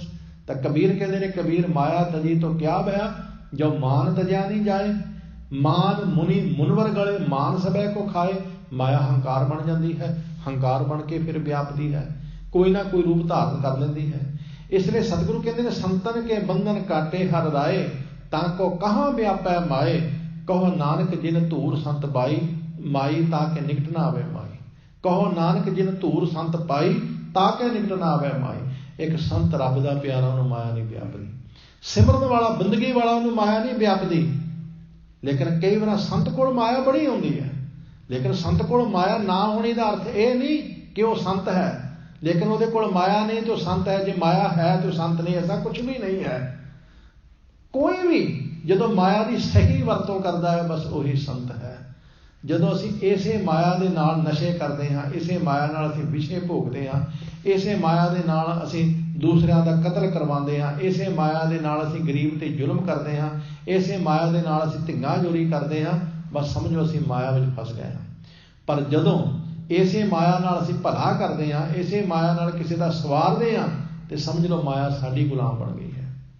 ਫਰਕ ਸਿਰਫ ਇੰਨਾ ਹੀ ਪੈਂਦਾ ਕਿ ਮਾਇਆ ਨੂੰ ਅਸੀਂ ਆਪਣੀ ਗੁਲਾਮ ਬਣਾਉਣਾ ਜਾਂ ਮਾਇਆ ਸਾਨੂੰ ਆਪਣਾ ਗੁਲਾਮ ਬਣਾ ਲਵੇ, ਫਰਕ ਇੰਨਾ ਹੀ ਪੈਂਦਾ ਹੈ। ਇਸ ਲਈ ਧੰਨ ਗੁਰੂ ਰਾਮਦਾਸ ਸਾਹਿਬ ਸੱਚੇ ਪਾਤਸ਼ਾਹ ਕਹਿੰਦੇ ਨੇ, ਹਜ਼ੂਰ ਕਹਿੰਦੇ ਨੇ, ਦੁਨੀਆ ਤੇ 2 ਤਰ੍ਹਾਂ ਦੇ ਇਨਸਾਨ ਨੇ। ਸਾਹਿਬ ਨੇ 2 ਬਚਨ ਕਹੇ ਨੇ ਬਾਣੀ ਵਿੱਚ। ਇੱਕ ਬਚਨ ਕਿਹਾ, ਸਾਹਿਬ ਕਹਿਣ ਲੱਗੇ, ਸਾਕਤ ਬਦਕ ਮਾਇਆ ਧਾਰੀ, 3 ਜਮ ਜੋਹਨ ਲਾਗੇ। ਹਜ਼ੂਰ ਕਹਿਣ ਲੱਗੇ, ਇੱਕ ਉਹ ਨੇ ਜਿਹੜੇ ਮਾਇਆ ਦੇ ਵਿੱਚ ਫਸ ਗਏ ਨੇ, ਉਹ ਜਿਹੜੇ ਵਿੱਚ ਬਿਲਕੁਲ ਗਰਸ ਗਏ ਨੇ, ਉਹਨਾਂ ਦੀ ਹਾਲਤ ਬਿਲਕੁਲ ਉਸ ਮੱਖੀ ਵਾਲੀ ਹੋ ਗਈ ਹੈ। ਸਾਕਤ ਬੰਦ ਭੈ ਹੈ ਮਾਇਆ, ਬਿਖ ਸੰਚਹਿ ਲਾਏ ਜਕੀੜਾ, ਹਰ ਕੈ ਅਰਥ ਖਰਚ ਨਾ ਸਕੈ, ਜਮਕਾਲ ਸਹਿ ਸਿਰ ਪੀੜਾ। ਉਹ ਧਰਮ ਅਰਥ ਖਰਚ ਹੀ ਨਹੀਂ ਸਕਦੇ। ਉਹਨਾਂ ਨੂੰ ਕਹੋ ਕਿ ਕਿਸੇ ਲੋੜਵੰਦ ਦੀ ਮਦਦ ਕਰਨੀ ਹੈ ਤੇ 20 ਗੱਲਾਂ ਕਰਨਗੇ, ਇਹਨੇ ਆਪ ਖਾਣੀ ਹੋਣੀ ਆ, ਐਵੇਂ ਹੁਣ ਗਰੰਝਾਂ ਕਰਨ ਲੱਗ ਪਿਆ, ਇਹ 20 ਗੱਲਾਂ ਮੋਰੇ ਦੇਣੀ ਢੇਲੀ ਨਹੀਂ ਹੁੰਦੀ, 20 ਗੱਲਾਂ ਕਰਨਗੇ ਮੋਰੇ। ਮਹਾਰਾਜ ਕਹਿੰਦੇ ਨੇ ਉਹਨਾਂ ਦੀ ਹਾਲਤ ਇਹੋ ਜਿਹੀ ਹੁੰਦੀ ਹੈ। ਉਹ ਪੁੱਠੇ ਕੰਮਾਂ ਤੇ ਬਥੇਰੀ ਖਰਚੀ ਜਾਣੀ ਹੈ, ਪੱਬਾਂ ਕਲੱਬਾਂ 'ਚ ਖਰਚੀ ਜਾਣੀ ਹੈ, ਹੋਰ ਬਥੇਰੇ ਫਜ਼ੂਲ ਖਰਚੀਆਂ ਕਰੀ ਜਾਣੀਆਂ। ਪਰ ਜਦੋਂ ਕਿਸੇ ਲੋੜਵੰਦ ਦੀ ਲੋੜ ਪੂਰੀ ਕਰਨੀ, ਮਦਦ ਕਰਨੀ ਹੈ, ਉਦੋਂ ਨਹੀਂ ਫਿਰ ਉਹਨਾਂ ਦਾ ਜੇਬ ਵੱਲ ਨੂੰ ਹੱਥ ਜਾਂਦਾ। ਲੇਕਿਨ ਇਹਦੇ ਉਲਟ ਧੰਨ ਗੁਰੂ ਰਾਮਦਾਸ ਸਾਹਿਬ ਕਹਿੰਦੇ ਨੇ, ਗੁਰਮੁਖ ਸਭ ਪਵਿੱਤ ਹੈ, ਧਨ ਸੰਪੈ ਮਾਇਆ, ਹਰ ਅਰਥ ਜੋ ਖਰਚਦੇ ਦੇਂਦੇ ਸੁਖ ਪਾਇਆ। ਕਹਿਣ ਲੱਗੇ, ਕੋ ਗੁਰਮੁਖ ਨੇ ਭਾਈ ਜਿਨ੍ਹਾਂ ਦੇ ਕੋਲ ਮਾਇਆ ਹੈ ਤੇ ਪਰ ਪਵਿੱਤਰ ਹੈ, ਪਾਵਨ ਹੈ। ਕਿਉਂ? ਕਿਉਂਕਿ ਉਹ ਹਰ ਅਰਥ ਖਰਚਦੇ ਨੇ, ਉਹ ਰੱਬ ਲੋੜਵੰਦਾਂ ਦੀ ਖਾਤਰ ਖਰਚਦੇ ਨੇ, ਕਿਸੇ ਦੂਸਰੇ ਦਾ ਵੀ ਕੁਝ ਸਵਾਰਦੇ ਨੇ, ਇਸ ਲਈ ਉਹਨਾਂ ਦੀ ਮਾਇਆ ਵੀ ਪਵਿੱਤਰ ਹੈ। ਇੱਥੇ ਧੰਨ ਸ੍ਰੀ ਗੁਰੂ ਅੰਮ੍ਰਿਤ ਅਰਜਨ ਦੇਵ ਜੀ ਮਹਾਰਾਜ ਕਹਿੰਦੇ ਨੇ, ਮਨੁੱਖ ਦੀ ਹਾਲਤ ਇੱਕ ਉਸ ਮੱਖੀ ਵਾਲੀ ਹੈ, ਜਿਹੜੀ ਮੱਖੀ ਇੱਕ ਵੇਰਾ ਗੁੜ ਤੇ ਬੈਠ ਜਾਂਦੀ ਹੈ, ਮੁੜ ਉਹਦੇ ਤੋਂ ਉੱਡਿਆ ਨਹੀਂ ਜਾਂਦਾ। ਗਿੱਲੀ ਗਿੱਲੀ ਰੋਡੜੀ ਭੌਂਦੀ ਭਾਵ ਭਵਾਏ। ਅਗਲੀ ਤੁਕ ਵਿੱਚ ਕੀ ਕਿਰਪਾ ਕਰਦੇ ਹਨ, ਜੋ ਬੈਠੇ ਸੇ ਫਾਥਿਆ ਉਬਰੇ ਭਾਗ ਮਥਾਏ। ਮਹਾਰਾਜ ਕਹਿੰਦੇ ਨੇ, ਜਿਹੜੇ ਤੇ ਬੈਠ ਗਏ ਉਹ ਤੇ ਫਸ ਗਏ, ਪਰ ਭਾਈ ਜਿਨ੍ਹਾਂ ਦੇ ਮੱਥੇ ਦੇ ਭਾਗ ਜਾਗ ਪਏ, ਜਿਨ੍ਹਾਂ ਦੀ ਕਿਸਮਤ ਜਾਗ ਪਈ, ਉਹ ਬਚ ਗਏ। ਸਤਿਗੁਰੂ ਨੇ ਉਹਨਾਂ ਨੂੰ ਬਚਾ ਲਿਆ ਹੈ। ਬਹੁਤ ਐਸੇ ਧਨਪਤੀ ਜਿਨ੍ਹਾਂ ਕੋਲ ਮਾਇਆ ਤੇ ਹੈ, ਪਰ ਉਹ ਬੜਾ ਭਲਾ ਵੀ ਬੜਾ ਕਰਦੇ ਨੇ, ਬੜਾ ਭਲਾ ਕਰਦੇ ਨੇ। ਤੁਸੀਂ ਕਈ ਇਹੋ ਜਿਹੇ ਗੁਰਮੁਖ ਦੇਖੇ ਨੇ, ਅੱਜ ਮੀਡੀਆ ਦੇ ਵਿੱਚ ਵੀ ਕਈ ਇਹੋ ਜਿਹੇ ਦੇਖੇ ਹੋਣਗੇ। ਆ ਪਿੱਛੇ ਜਿਹੇ ਇੱਕ ਉਬਰਾਏ ਜੀ, ਜਿਨ੍ਹਾਂ ਦਾ ਬੜਾ ਵੱਡਾ ਬਿਜ਼ਨਸ ਹੈ, ਉਹਨਾਂ ਨੇ ਕਿੰਨੇ ਲੋਕਾਂ ਦੀ ਜਾਨ ਬਚਾਈ, ਕਰੋੜਾਂ ਰੁਪਈਆ ਉਹਨਾਂ ਨੇ ਕੋਲੋਂ ਖਰਚ ਕੇ, ਉਹਨਾਂ ਨੇ ਕਿੰਨੇ ਲੋਕਾਂ ਦੇ ਘਰ ਵਸਾਏ। ਇਹਨੂੰ ਕਹਿੰਦੇ ਨੇ ਜਿਨ੍ਹਾਂ ਭਾਗ ਮਥਾਏ। ਮਹਾਰਾਜ ਕਹਿੰਦੇ ਜਿਨ੍ਹਾਂ ਦੇ ਮੱਥੇ ਦੇ ਭਾਗ ਜਾਗ ਪਏ, ਉਹ ਦੂਸਰਿਆਂ ਦੀ ਜਾਨ ਬਚਾਉਣ ਵਾਸਤੇ ਆਪਣਾ ਧਨ ਖਰਚ ਦਿੰਦੇ ਨੇ, ਦੂਸਰਿਆਂ ਦੇ ਘਰ ਵਸਾਉਣ ਵਾਸਤੇ। ਉਹ ਵੀ ਤੇ ਗੁਰੂ ਕੇ ਸਿੱਖ ਹੀ ਨੇ ਨਾ, ਜਿਹੜੇ ਦੂਸਰਿਆਂ ਦਾ ਭਲਾ ਕਰਦੇ ਨੇ, ਦੂਸਰਿਆਂ ਦਾ ਭਲੇ ਵਾਸਤੇ ਸਾਰਾ ਕੁਝ ਕਰਦੇ ਨੇ। ਮਹਾਰਾਜਾ ਰਣਜੀਤ ਸਿੰਘ, ਜਿਸ ਦੇ ਕੋਲ ਧਨ ਦੀ ਕੋਈ ਕਮੀ ਨਹੀਂ ਸੀ, ਜਦੋਂ ਮਹਾਰਾਜਾ ਰਣਜੀਤ ਸਿੰਘ ਚੜ੍ਹਾਈ ਕੀਤਾ ਨਾ, ਉਦੋਂ 9 ਕਰੋੜ ਚਾਂਦੀ ਦੇ ਰੁਪਈਏ ਸੀ ਉਹਦੇ ਖਜ਼ਾਨੇ ਵਿੱਚ, ਤੇ 80 ਕਰੋੜ ਤੋਂ ਵੱਧ ਹੀਰੇ ਮੋਤੀ ਜਵਾਹਰਾਤ ਸੀ। ਇੰਨਾ ਧਨ ਸੀ ਉਹਦੇ ਕੋਲ। ਲੇਕਿਨ ਉਸ ਬੰਦੇ ਕੋਲ ਜੇ ਧਨ ਸੀ ਨਾ, ਤੇ ਉਹਨੇ ਖਰਚਿਆ ਵੀ, ਉਹਨੇ ਸਹੀ ਅਰਥ ਖਰਚਿਆ ਵੀ। ਉਹਨੇ ਖੁੱਲ੍ਹ ਕੇ ਗੁਰੂ ਘਰਾਂ ਦੇ ਨਾਲ ਜਾਇਦਾਦਾਂ ਲਵਾਈਆਂ, ਉਹਨੇ ਗੁਰੂ ਘਰਾਂ ਦੀਆਂ ਸੇਵਾਵਾਂ ਕਰਵਾਈਆਂ ਉਸਨੇ। ਔਰ ਹਜ਼ੂਰ ਸਾਹਿਬ ਜਿੱਥੇ ਕੋਈ ਜਾਂਦਾ ਤੱਕ ਨਹੀਂ ਸੀ, ਜਿੱਥੇ ਇਹ ਗੱਲ ਉਡਾਈ ਹੋਈ ਸੀ ਕਿ ਜਿਹੜਾ ਵੀ ਹਜ਼ੂਰ ਸਾਹਿਬ ਦੀ ਜਗ੍ਹਾ ਬਣਾਏਗਾ, ਗੁਰਦੁਆਰਾ ਬਣਾਏਗਾ ਜੀ, ਉਹਦਾ ਰਹਿਣਾ ਕੱਖ ਨਹੀਂ। ਮਹਾਰਾਜਾ ਰਣਜੀਤ ਸਿੰਘ ਨੇ ਕਿਹਾ ਕੋਈ ਗੱਲ ਨਹੀਂ, ਰਹਿਣਾ ਨਾ ਰਹੇ, ਪਰ ਮੈਂ ਸੇਵਾ ਜ਼ਰੂਰ ਕਰਾਵਾਂਗਾ। ਉਹਨੇ ਕਿੱਥੇ ਦੱਖਣ ਤੇ ਕਿੱਥੇ ਲਾਹੌਰ, ਕਿੱਥੇ ਹਜ਼ੂਰ ਸਾਹਿਬ ਤੇ ਕਿੱਥੇ ਲਾਹੌਰ, ਨਾ ਕੋਈ ਆਵਾਜਾਈ ਦਾ ਸਾਧਨ। ਅੱਜ ਵੀ ਅਸੀਂ ਹਜ਼ੂਰ ਸਾਹਿਬ ਨੂੰ ਜਾਣਾ ਹੋਵੇ ਤਾਂ 20 ਵਾਰੀ ਸੋਚੀਦਾ, ਟ੍ਰੇਨ ਦੀ ਬੁਕਿੰਗ ਕਰਾ ਲਈਏ, ਹੋਟਲ ਬੁੱਕ ਕਰਾ ਲਈਏ, ਫਲਾਨਾ ਕਰ ਲਈਏ, ਧਿਮਕਾ ਕਰਾ ਲਈਏ। ਪਰ ਤੁਸੀਂ ਉਹਨਾਂ ਸਮਿਆਂ 'ਚ ਦੇਖੋ ਮਹਾਰਾਜਾ ਰਣਜੀਤ ਸਿੰਘ ਨੇ ਕਿੱਦਾਂ ਉਹਨੇ ਧਨ ਭੇਜਿਆ ਹੋਏਗਾ, ਕਿੱਦਾਂ ਉਹਨੇ ਸਾਰਾ ਉੱਥੇ ਪ੍ਰਬੰਧ ਕੀਤਾ ਹੋਏਗਾ। ਜੇ ਉਹਨਾਂ ਗੁਰਸਿੱਖਾਂ ਨੂੰ ਰੱਬ ਨੇ ਮਾਇਆ ਦਿੱਤੀ ਤੇ ਉਹਨਾਂ ਨੇ ਮਾਇਆ ਨਾਲ ਚੰਗੇ ਕੰਮ ਵੀ ਕੀਤੇ, ਉਹਨਾਂ ਨੇ ਭਲੇ ਦੇ ਕੰਮ ਵੀ ਕੀਤੇ ਉਹਨਾਂ ਨੇ। ਇਸ ਲਈ ਮਹਾਰਾਜ ਕਹਿੰਦੇ ਨੇ ਜਿਹੜੇ ਬਹਿ ਗਏ ਉਹ ਤੇ ਫਸ ਗਏ, ਜਿਨ ਲਾਈ ਪ੍ਰੀਤ ਸੋਈ ਫਿਰ ਖਾਇਆ। ਮਹਾਰਾਜ ਕਹਿੰਦੇ ਨੇ ਜਿਨ੍ਹਾਂ ਦੇ ਮੱਥੇ ਦੇ ਭਾਗ ਸੀ ਉਹ ਫਿਰ ਬੈਠੇ ਨਹੀਂ, ਉਹ ਫਿਰ ਸੰਸਾਰ ਦੇ ਭਲੇ ਵਾਸਤੇ ਨਿਕਲ ਤੁਰੇ। ਤੀਸਰੇ ਸ਼ਲੋਕ ਵਿੱਚ ਮਹਾਰਾਜ ਕੀ ਕਿਰਪਾ ਕਰਦੇ ਹਨ। ਮਹੱਲਾ ਪੰਜਵਾਂ। ਡਿੱਠਾ ਹਬ ਮਜਾਹੇ ਖਾਲੀ ਕੋਈ ਨਾ ਜਾਣੀਐ। ਸੱਚੇ ਪਾਤਸ਼ਾਹ ਕਹਿੰਦੇ ਨੇ ਭਾਈ ਮੈਂ ਤੇ ਹਰੇਕ ਦੇ ਵਿੱਚ ਬੈਠਾ ਹੋਇਆ ਰੱਬ ਦੇਖਦਾ ਹਾਂ, ਕੋਈ ਖਾਲੀ ਤੇ ਹੈ ਹੀ ਨਹੀਂ ਹੈ। ਸਾਰਿਆਂ ਦੇ ਅੰਦਰ ਪਰਮੇਸ਼ਰ ਵਾਹਿਗੁਰੂ ਵਸਦਾ ਹੈ। ਤੈ ਸਖੀ ਭਾਗ ਮਥਾਹੇ ਜਿਨੀ ਮੇਰਾ ਸੱਜਣ ਰਾਵਿਆ। ਬਸ ਇੰਨਾ ਕੋਈ ਫਰਕ ਹੈ। ਮਹਾਰਾਜ ਕਹਿੰਦੇ ਨੇ ਹੇ ਸਖੀ ਤੇਰੇ ਮੱਥੇ ਦੇ ਭਾਗ ਜਾਗ ਪਏ ਨੇ, ਉਹਨਾਂ ਦੇ ਮੱਥੇ ਦੇ ਭਾਗ ਜਾਗ ਪਏ ਨੇ ਜਿਨ੍ਹਾਂ ਨੇ ਉਸ ਮੇਰੇ ਮਾਲਕ ਨੂੰ ਮਾਣਿਆ ਹੈ। ਪਰਮਾਤਮਾ ਤੇ ਸਾਰਿਆਂ ਦੇ ਅੰਦਰ ਬੈਠਾ ਹੈ, ਪਰਮਾਤਮਾ ਤੇ ਦਾਨੀਆਂ ਦੇ ਅੰਦਰ ਵੀ ਬੈਠਾ, ਪਰਮਾਤਮਾ ਖੋਹਣ ਵਾਲਿਆਂ ਦੇ ਅੰਦਰ ਵੀ ਬੈਠਾ, ਪਰਮਾਤਮਾ ਪਾਪੀਆਂ ਦੇ ਅੰਦਰ ਵੀ ਬੈਠਾ, ਪਰਮਾਤਮਾ ਪੁੰਨੀਆਂ ਦੇ ਅੰਦਰ ਵੀ ਬੈਠਾ। ਪਰਮਾਤਮਾ ਤੇ ਸਾਰਿਆਂ ਦੇ ਅੰਦਰ ਹੈ। ਲੇਕਿਨ ਫਰਕ ਸਿਰਫ ਇੰਨਾ ਹੀ ਹੈ ਕਿ ਜਿਹੜਾ ਉਹਨੂੰ ਮਾਣਦਾ ਹੈ ਉਹ ਸੰਤ ਬਣ ਜਾਂਦਾ, ਬ੍ਰਹਮ ਗਿਆਨੀ ਬਣ ਜਾਂਦਾ। ਉਹ ਮੋਹ ਮਾਇਆ ਤੋਂ ਮੁਕਤ ਹੋ ਕੇ ਪਰਮੇਸ਼ਰ ਵਾਹਿਗੁਰੂ ਜੀ ਦੇ ਨਾਲ ਜਾ ਜੁੜਦਾ ਹੈ। ਇਸ ਤਰ੍ਹਾਂ ਮਹਾਰਾਜ ਨੇ ਅੱਜ ਦੇ 3 ਸ਼ਲੋਕਾਂ ਵਿੱਚ ਸੱਚੇ ਪਾਤਸ਼ਾਹ ਨੇ ਸਮਝਾਇਆ। ਪਹਿਲੇ ਸ਼ਲੋਕ ਦੇ ਵਿੱਚ ਮਹਾਰਾਜ ਜੀ ਨੇ ਸਾਨੂੰ ਸਮਝਾਇਆ ਭਾਈ ਜਿਨ੍ਹਾਂ ਤੇ ਅਸੀਂ ਆਸ ਰੱਖੀ ਬੈਠੇ ਹਾਂ ਉਹ ਸਾਡੇ ਤੇ ਆਸ ਰੱਖੀ ਬੈਠੇ ਨੇ। ਸਭ ਦੁਨੀਆ ਸਵਾਰਥੀ ਹੈ, ਸਭ ਦੁਨੀਆ ਇੱਕ ਦੂਜੇ ਦੀ ਗਰਜ ਨਾਲ ਜੁੜੀ ਹੋਈ ਹੈ। ਦੂਸਰੇ ਸ਼ਲੋਕ ਵਿੱਚ ਮਹਾਰਾਜ ਨੇ ਸਮਝਾਇਆ ਇਹ ਮਨੁੱਖ ਦੀ ਹਾਲਤ ਉਸ ਮੱਖੀ ਵਾਲੀ ਹੈ ਜਿਹੜੀ ਮੱਖੀ ਹਟਾਉਂਦਿਆਂ ਵੀ ਗਿੱਲੀ ਗੁੜ ਦੀ ਪੀਸੀ ਤੇ ਬੈਠ ਜਾਂਦੀ ਤੇ ਜੁੜ ਜਾਂਦੀ ਹੈ। ਹਾਂ ਜਿਨ੍ਹਾਂ ਦੇ ਮੱਥੇ ਦਾ ਭਾਗ ਜਾਗ ਪੈਂਦਾ ਹੈ ਉਹ ਗੁਰੂ ਕੇ ਸਿੱਖ ਫਿਰ ਇਸ ਮੋਹ ਮਾਇਆ ਵਿੱਚ ਫਸਦੇ ਨਹੀਂ। ਉਹ ਮਾਇਆ ਨੂੰ ਆਪਣੀ ਦਾਸੀ ਬਣਾ ਲੈਂਦੇ ਨੇ, ਮਾਇਆ ਨੂੰ ਆਪਣੀ ਗੁਲਾਮ ਬਣਾ ਲੈਂਦੇ ਨੇ, ਸੰਸਾਰ ਦਾ ਭਲਾ ਕਰਦੇ ਨੇ। ਤੀਸਰੇ ਸ਼ਲੋਕ ਵਿੱਚ ਮਹਾਰਾਜ ਜੀ ਨੇ ਸਮਝਾਇਆ ਭਾਈ ਰੱਬ ਤੇ ਸਾਰਿਆਂ ਦੇ ਅੰਦਰ ਹੀ ਹੈ, ਪਰ ਇਹ ਸਖੀ ਜਿਸ ਦੇ ਮੱਥੇ ਦੇ ਭਾਗ ਜਾਗਦੇ ਨੇ ਉਹ ਪਰਮੇਸ਼ਰ ਦੇ ਮਿਲਾਪ ਦਾ ਆਨੰਦ ਮਾਣ ਲੈਂਦੀ ਹੈ। ਹੁਣ ਮਹਾਰਾਜ ਪੌੜੀ ਕਥਨ ਕਰਦੇ ਨੇ। ਪੌੜੀ ਦੇ ਵਿੱਚ ਕੀ ਕਿਰਪਾ ਕਰਦੇ ਹਨ। ਪੌੜੀ ਹਉ ਢਾਡੀ ਦਰ ਗੁਣ ਗਾਵੰਦਾ ਜੇ ਹਰ ਪ੍ਰਭ ਭਾਵੈ। ਗੁਰੂ ਅਰਜਨ ਸਾਹਿਬ ਜੀ ਕਹਿੰਦੇ ਨੇ ਭਾਈ ਮੈਂ ਤੇ ਰੱਬ ਦੇ ਦਰ ਦਾ ਢਾਡੀ ਹਾਂ। ਢਾਡੀ ਦਾ ਅਰਥ ਹੁੰਦਾ ਜਸ ਗਾਉਣ ਵਾਲਾ। ਮੈਂ ਤੇ ਪ੍ਰਮਾਤਮਾ ਦਾ ਢਾਡੀ ਹਾਂ।